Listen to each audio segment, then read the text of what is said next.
All right. What's up? What's up? What's up? Welcome to another edition of the What's Up Show. And before we start the What's Up Show, you know what I got to do, right? I got to get this nice can of Red Bull right here and take a little swig. Mmm, mmm, mmm. Man, I tell you, I love my Red Bull. You see that can right there? Red Bull gives you wings. You dig? Now, if you see a cat walking around in my house, right? Because I'm looking for him right now. hmm That cat likes Red Bull too. It's a black cat. Hey, how about that? A black man with a black cat wearing black. Huh? So that black cat will be in the black ground. You dig? He'll be walking around. You see my kitchen over there? He'll be sticking his head out over there, or he'll try to sit up on top of my stereo, right? My stereo sitting back over here. He likes, I don't know why. Oh, I know why he likes sitting on the stereo. It's because it's warm.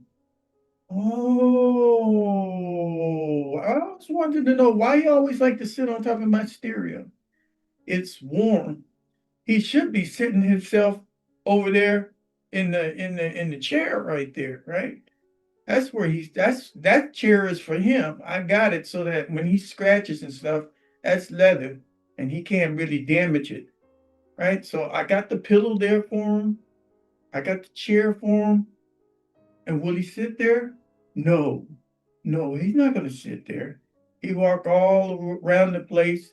He like getting in the kitchen and looking for my can of Red Bull, right? Because the cat's got 9 lives and we're going to give him some wings. Right? So here we are carrying on uh, Kevin's legacy and all. We're carrying his legacy. And we want to take and make sure that we keep his spirit alive. I got his toy. There's his toy right there, right? I like looking at this thing. Like, what is this? I was thinking about building one. That's a very interesting thing. He's always got it going on right there, right? I like that little thing. So we're going to be looking at and discovering who was Kevin Samuels. Who was this guy? That's what we're going to find out. And we're going to be talking about something called the Manosphere. Has anybody heard anything about the Manosphere? Is there a womanosphere? There's a womanosphere and a manosphere. Yeah, we're going to be talking about this manosphere, you know, that, you know, like Tommy Sotomayor and O'Shea, and then be talking about and the Angry Man, they'd be talking about this manosphere. Well, that's what Kevin Samuels was talking about. So Kevin's full name is Kevin Roshon. That's Roshon.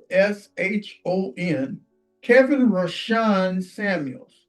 He was born in 1969 and he died in 2022, apparently by, I think it was a heart attack or something. He had a real pretty girl with him or something. I think she was a nurse or something like that. I don't know. They're suspecting maybe he had a heart attack or a stroke or something like that, or maybe the Red Bull got him. I don't know. Maybe he was with the girl and he was just too happy. If I was going to go out, I would like to go out like that. You know that? Have me a pretty girl and just one more time. Then right after I got lucky with that beautiful woman, then I'd head on into heaven, right? And find out that Jesus Christ is a black man. Oh, no, no. The house was burning down. It was on fire, you know? And the house was on fire. Jesus is a black man. Oh no. We have all these white people standing outside out in front of the pearly gates because they don't want to go in, right? And heaven would be nothing but chicken, Kentucky fried chicken, chicken flying around, watermelon, Kentucky fried chicken, Popeye's chicken. Woo-wee. Oh, oh man, that would be my heaven. Waffles and chicken and syrup. Oh man, watermelon, chicken, waffles, grits. Mm, mm, mm, mm. And every black man would have a white woman. Now that's heaven, right? Now wait just a minute. Is that the manosphere? Is that the manosphere that we talking about? Of course not. So he was born, Kevin was born in 1969, and like I said, he died in 2022, right in the middle of the COVID-19 epidemic or pandemic that they said. Now he was an American internet personality.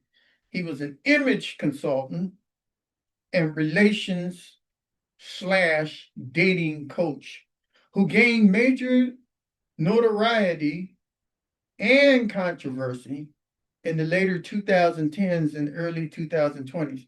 There was an era. I remember there was an era of a bunch of black women was getting on the internet and putting in complaints, especially against Tommy Sotomayor.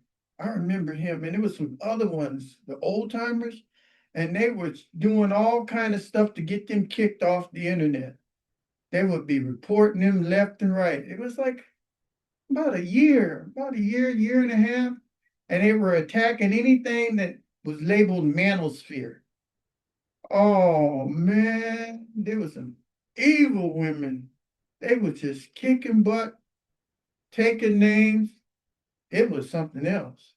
Well, Kevin originally worked in marketing and later founded an image consulting firm. Uh, I think it was called Circa in 2013. He amassed a large following on YouTube. This guy had 1.4 million people on his YouTube channel. And Instagram, he had 1.2 million and invested live streams, call-in shows, interview segments, viral clips to circulate his ideas on gender, relationships, and values. Now, I've only been on the YouTube channel. I've only been on for 8 days. This is my 8th day. I started with 2 subscribers, and I was so happy when I got my 2 subscribers. And now, after my 8th day, I am at 22,000 subscribers.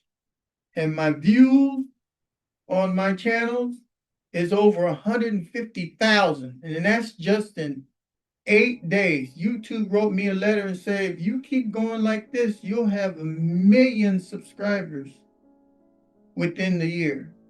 I'm going, oh my goodness, and saying I'm doing stuff that hardly not too many creators were able to do. They say the level that you're at right now, it takes a creator maybe 1 or 2 years to get where I'm at in 8 days.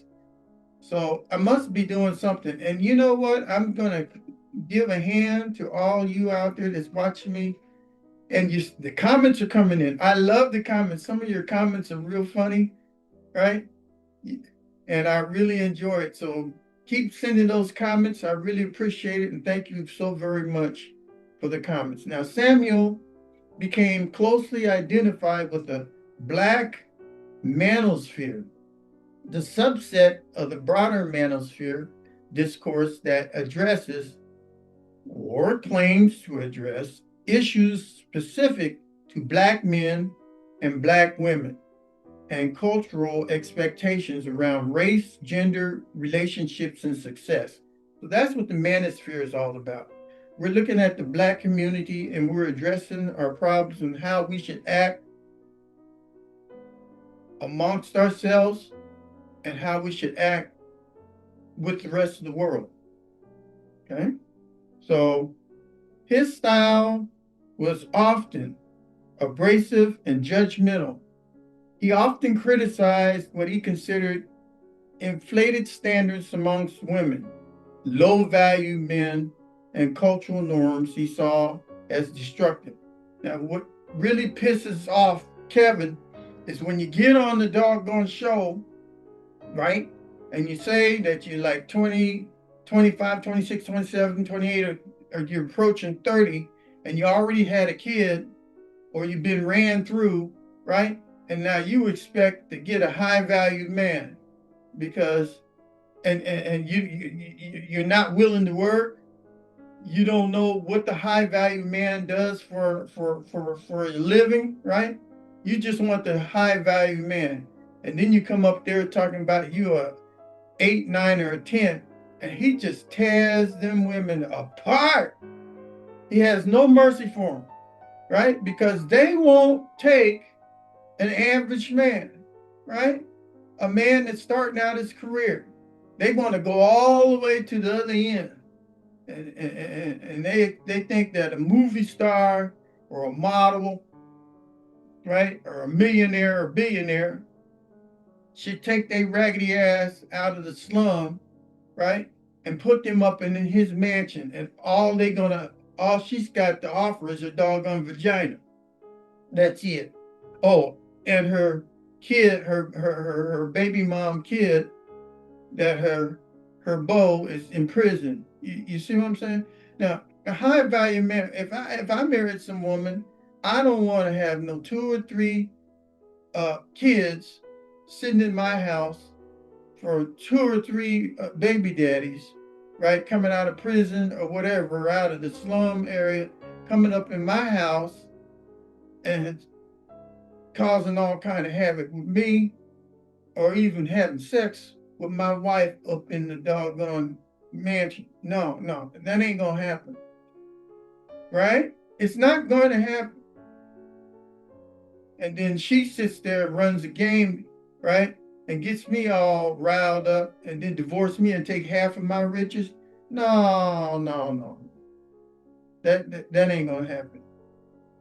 So with Kevin, many praised him as a truth teller, whereas many others criticize him for reinforcing misogyny. Misogyny, what is that? That's hatred of women. Okay? A misogynist. Somebody that don't like women. I love women. Okay? I'm not like Kevin, where he takes and he don't like big, beautiful women. I love big women, small women, little women. I like ugly women. Matter of fact, I'd rather have an ugly woman than an 8 or 9. I'd rather have a 1, 2, or 3 than to have a 8, 9, or 10 any day. Because those women that are 1, 2, and 3, they can cook, they can clean, they know how to please you in the bedroom, right? They protect you and they got your back. So give me a woman that's a 1, 2, and 3, right? And if they're big and fat, that means that I'm going to be eating good. You know that? That's what I'm talking about. Give me a big, fat, ugly woman. But don't give me one that's got an attitude, right? You can leave the attitude at the door. But I love me some big women. Or skinny woman. Or a woman. I'd even take a woman that don't even speak English. That's why I like Filipinos, right? I like one that just speaks Tagalog. I don't understand a dang thing she's saying. But boy, she can cook, she can clean, and she can do some loving. Oh, I love those Filipino women. All right, let me get back over here. So, misogyny, hatred of women, gender shame, right? And outdated norms. After his death in May 2022, officially from hypertension, his influence and legacy became a topic of continued debate and reflection on life. I saw his doggone funeral. That was a doggone shame.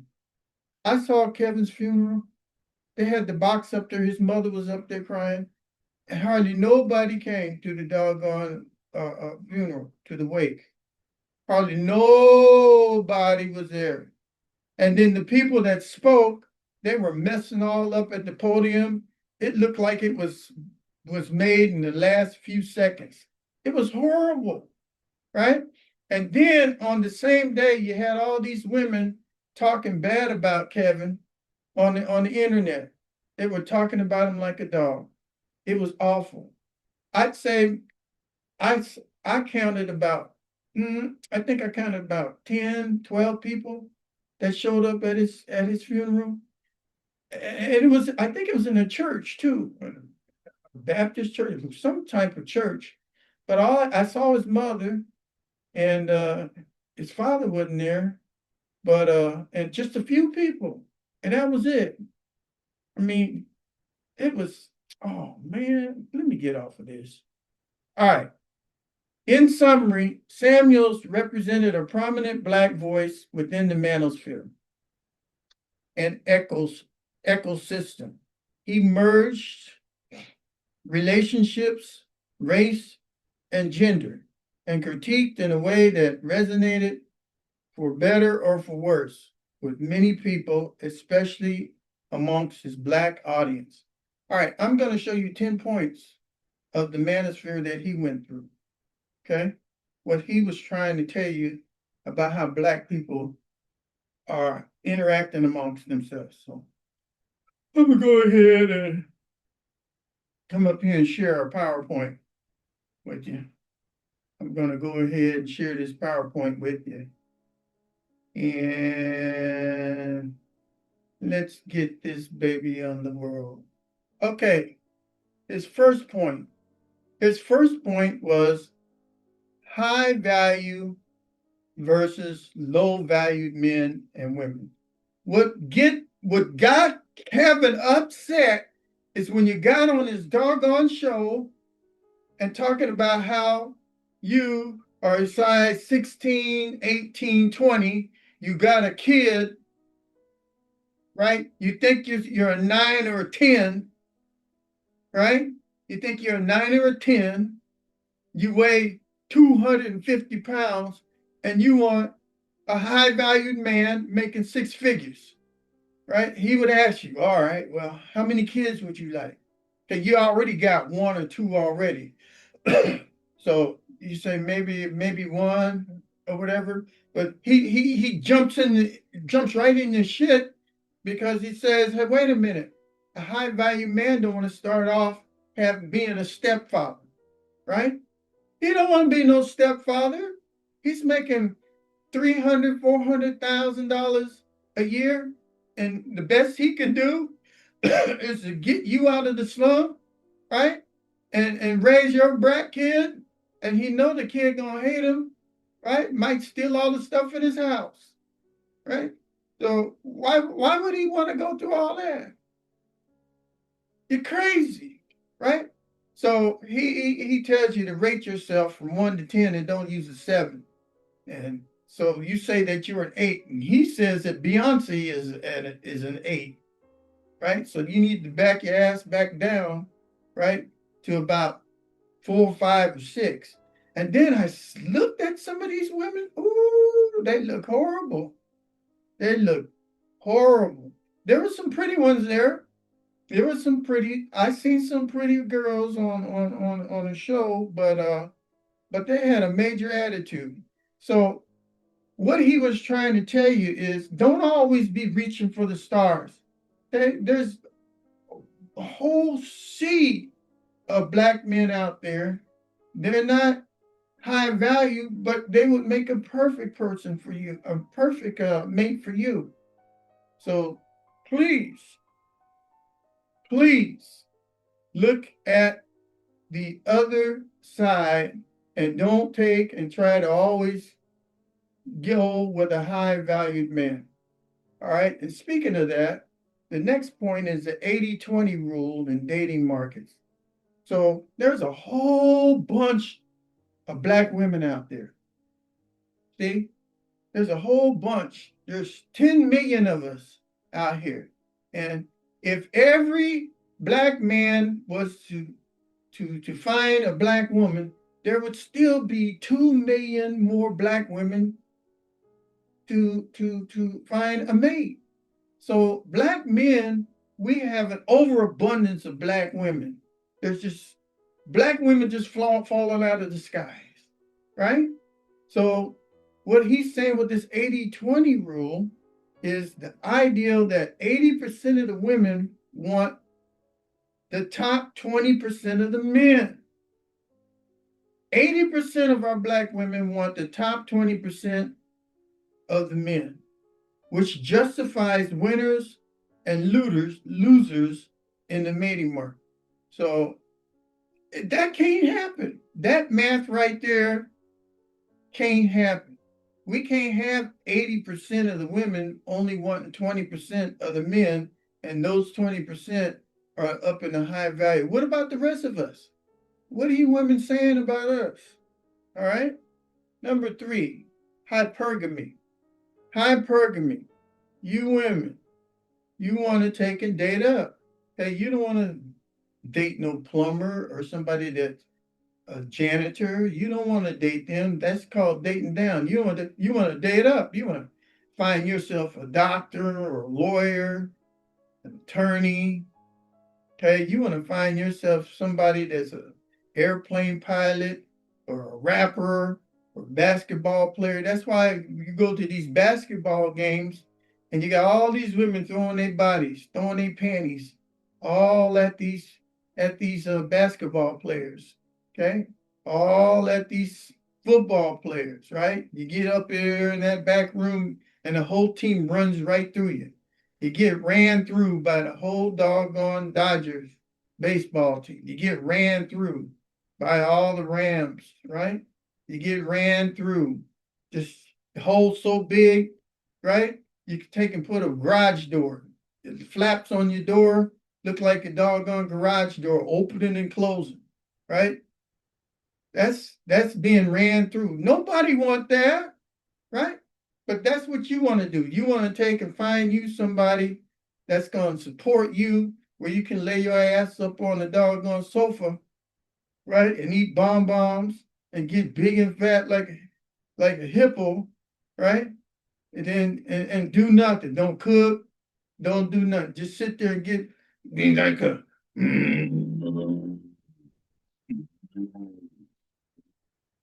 What's that? That's my wife sitting over there. Big fat cow sitting over there on the couch. That's my wife. What have you done for me lately? No, no, no, no. Point number 4. If women's standards are just too damn high, they're too high, right? It's so high when you're looking up. If it was the rain, you would drown. Water, the rain would go in your nose. You would just sit there and drown because you don't look down. You don't look straight ahead. You don't look down. Your nose is pointed up to the sky. I gotta get me somebody that's gonna take care of me, right? He frequently argued that many women over a certain age or with certain demands are left over with fewer options. So when you get up there in the upper 30s and 40s, you're left over. It's over with. If you ain't got no man, that's it. What are you gonna be? A cougar? Is that what you're gonna be? You're gonna be some old woman with your wig on and you're gonna try to hit on these 17, 18, 19-year-old boys? Is that what you are? Are you the cougar? I'm a cougar. I got myself a boy that's 18 years old and I'm 53. What kind of crap is that? Number 5, physical attractiveness and beauty hierarchies. Okay? He placed strong weight on physical appearance, especially for women, as a factor that can't be ignored. Women, black women, you gotta look good. Okay? Every day that you come out of that house and you look like some kind of witch or a bitch, you know, witch and bitch rhyme, don't they? You look like a witch or a bitch and act like a bitch. Nobody wants you. The only people that want you is your girlfriend. Remember I told you about a girl group? Girl group always got one big ugly. You think I'm lying? Go dancing, go to a club and see, do you see a group of 3 or 4 women? One of them is super ugly. They're always one that's super ugly and is big and fat. There's one in the group. Okay, that's the mother cow, right? Or the heifer, right? And then they got all the cute girls around her, and she's doing little game plans to send you out to take and mess with these guys, right? Go look and see. All these girl groups, there's always one ugly one and 2 or 3 cute ones around with it to make the ugly one feel like she's a number 8 or 9, and she's nothing but a 3 or 4. But she's hanging around a bunch of 8 or 9s and 10s. All right, the next one: traditional gender roles and feminine submission. Kevin advocated that women lean more feminine, should lean more to being feminine, cooperative, and submit in certain ways, and that men should lead in the relationship. All right, so he's not saying that he wants a black woman to be a slave. Our whole history is built on slavery. So we know what being a slave is all about. No, we're talking about being submissive, okay? Being humble, being helpful, being supportive, having companionship, being loving, acting like a doggone female, not no dude, no cursing, don't have no voice that's 3 or 4 octaves lower than me. I talk like this, and my woman talk like this. Hey, honey, hey, I love you. I'm gonna make love to you, baby. And I'm talking like this. No, no, no, no. See, when you black women are around some white boys, right? Go look at a black woman dating a white boy, right? She's all dainty and she's talking like a little baby. Oh, sweetie. But when she gets next to you, nigga, get your fucking hands off of me, right? What? Wait, just a minute here, right? How come you, baby? And then when you're around me, you calling me a motherfucker and a nigger. What's up with that, right? Go find you a black woman who's got a white man or white boy in the relationship, and look how cute she talks to that motherfucker. Look how cute she talks. Oh, oh, oh. Don't you wish she would talk nice and cute to you? No, she ain't gonna do that to you. Okay, the next one: weight, fitness, grooming. I got a video on each one of those. Weight, fitness, and grooming. Kevin often called out men and women to improve their bodies, style, hygiene, image. He's an image consultant, right? And that was part of his brand, right? If you are a woman, you need to have that hourglass look, right? Right? It needs to be an hourglass. So it's big up here, right? And it goes down to your waist, and then it comes out like that. Okay? Hourglass. Like that and like this. Not like, there she blows and she's big. There she blows off the port side. Right? And you coming out like Moby Dick. Right? We don't want no Moby Dicks. We don't want no Michelin women. No Michelin. I call it the Michelin man, no Michelin women. You know, I've seen some women so big that they bought a dress and they put Goodyear on it. And I put some lights on there too. And take them outside and let them go around the neighborhood. Mommy, What? There's a Goodyear blimp. And the mother's looking up at the sky. I don't see a Goodyear blimp. No, no, it's right there walking down the sidewalk. Yeah. Big, fat Goodyear blimp walking down the sidewalk with Goodyear on her, right? You don't be like that. And grooming, that means you need to clean your fingernails, you need to clean the ear holes out, the hair in your nose, right? You need to have some nice teeth. You women that's got mustaches, you need to get that mustache off there. You need to clean the matter out your eyes. Your box needs to be cleaned and douched out, right? Your feet and your hands need to be well manicured. And we don't want no doggone monster claws that's like 10, 15 feet long. I've seen what's the world's longest fingernails. Oh, that looks gross, right? Fingernails get so long they start curling up and stuff. Toes look like Bigfoot, right? Bigfoot woman. No, no, no. We need you to have good weight. That means between 80 to 140 pounds.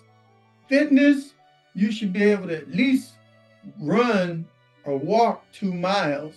Grooming, you should smell good and you should look good, and all the parts on you should be clean and manicured. Number 8, ambition, income, career as masculine values. He pushed that men need to be economically productive, disciplined, and ambitious to earn respect.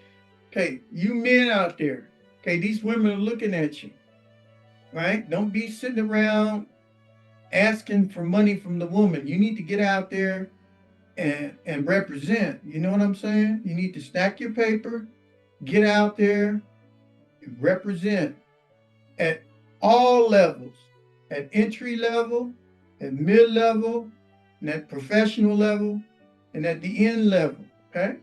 You need to take and represent. You need to support your woman, and you need to lead in the relationship, right? She don't lead the relationship. We could care less about her PhD and all the rest of the mess she does. Okay? You the man, you the one that's supporting, you the one that's leading, you the one that's providing security, you the one that's raising the family and protecting that family. You're the man. That's why they call this the manosphere. All right? Number 9. We're getting close to the end. Number 9, critique of a career woman and a woman in business. Kevin said that sometimes criticize women who prioritize career over relational or marital aspirations, suggesting trade-off. So you got a beautiful young lady and she's going to Stanford, right? Or she's going to Harvard. And then she gets her little degree, and then she wants to spend all her time building up on her degree. But she also wants a family. But then if she wants a family, she's gonna trade it off, and she's not gonna put stuff in it full time. She'll have the baby with you, right? But then she'll expect that the baby be raised up in daycare, right? So that's not a mother. She's gonna go right back to her job. Or the women that are way up at the top of the ladder, the high value women. Hey, a lot of high value women, and I've met a bunch of them, they don't got no spouse. I mean, they're making $600, $700, $1 million a year, and they can't find a man. They, where's all the men at? Right? Where's all the men at? Nobody want to be around you because you're too bossy. Your expectations is through the roof. You don't know how to act like a woman. Okay? You act like some kind of career nut. Right? Your job is more important. When you come home, all you talk about is your job. When you go home, your whole house looks like your job. If you work in a nail salon or something, your whole house looks like a nail salon, right? If you work in clothing or whatever, your whole house got clothes all over the place, right? So whatever you're in, your house looks like that. And then that little lump of meat sitting over there, that's your husband, right? The thing that you ignore, the little dog or with a leash over there in the corner, that's your husband that you kind of go over there and pet him on the head once in a while. No man wants that. Okay? No man wants that. And we know that when you women drop a baby or two, okay, we know that you're not going to pay no attention to us. Right? That's why a lot of men fool around while you're pregnant. When you got 9 months, you got 9 months, right? And the man's got to sit there with no sex for about 8 or 9 months. My wife, she was Mexican American, right? She scared me to death, right? I like titties. I love titties. So what did she do? Okay, on her 8th or 9th month, she took her bra off, took her big old titties out, and started chasing me around the house, squirting. I go, what the heck is this? All the porn and stuff that I look at and everything, the titties. I don't look at it no more. She cured me. She was running around, squirting them big old titties at me, and I didn't know that the milk. Go look at your wife's titties at the nipple there. There's like 8 or 9 little holes there, and she was spraying it. Looked like a fire hose. It was like 8 or 9 streams of milk, and I'm running all over the place. The kids are just laughing at me. Look at Daddy, he's running all. And my wife chased me all through the house, squirting milk, her doggone mammary milk all over me. Right? That's what I had to look forward to. Right? So you know, so a lot of guys, they go out, and that's why they cheat and go out and play around, because they just can't sit there and not have any sex for 8 or 9 months while that baby's brewing inside their wife. Okay, last one. Last one is age and fertility narratives. Kevin often emphasized biological timelines and fertility windows. I just finished talking about that, right? And use them in his dating advice to women. Okay, you women, right? Your clock is ticking. Men, they can fool around for their whole entire life, right? But you women, you got till about 30. And after that, your clock is gonna stop, and you're out for business. That's it. It's over with. You're a 30-year-old car. How many people go out and buy a 30-year-old car? Not too many. So think of yourself as a vehicle, right? Your husband rides you for 30 years, and then after that, or you're riding on the freeway of life for 30 years, and after 30 years, you're ready to go to the junkyard, right? So you might as well just go get yourself a dog or a pet and go someplace and die, right? That's what Kevin said a lot, right? Go get yourself a cat or a dog, go live someplace, and then die, because it's all over for you after 30, even if you look good, right? Even if you look good. So you need to be trying to find you somebody between 18 and 30 years old. Now, after 30, I mean, it's not all over for you, but after 30, you're going to have to start acting like a female, and you're going to have to act feminine, and you're going to have to be very submissive, unless you decide you're going to be a cougar, right? You could be a cougar or something like that. All right, I'm going to go ahead and end this show here. I'm going to go ahead and call it another episode. I hope you enjoyed the show. And let me see here. Where's that cat at? I'm looking for that cat. Where's that cat at? He ducked his head out a couple of times. Some of y'all probably saw him. I don't see him sitting on this chair. So I really enjoyed talking to you today, and I'm trying to carry the spirit of Kevin Roshan Samuels. Okay, his name was Kevin Roshan Samuels. Kevin, Kavin, and his middle name is Roshon, and his last name is Samuels. Kevin Roshan Samuels.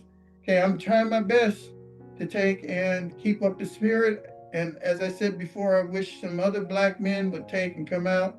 It'd be nice if I could get on the internet and see 5 or 6 Kevin Samuel wannabes I'm Kevin Samuel, wannabe number one. So, is there anybody else out there that wants to be Kevin Samuels? All right, I want to be Kevin Samuels because I love his Red Bull.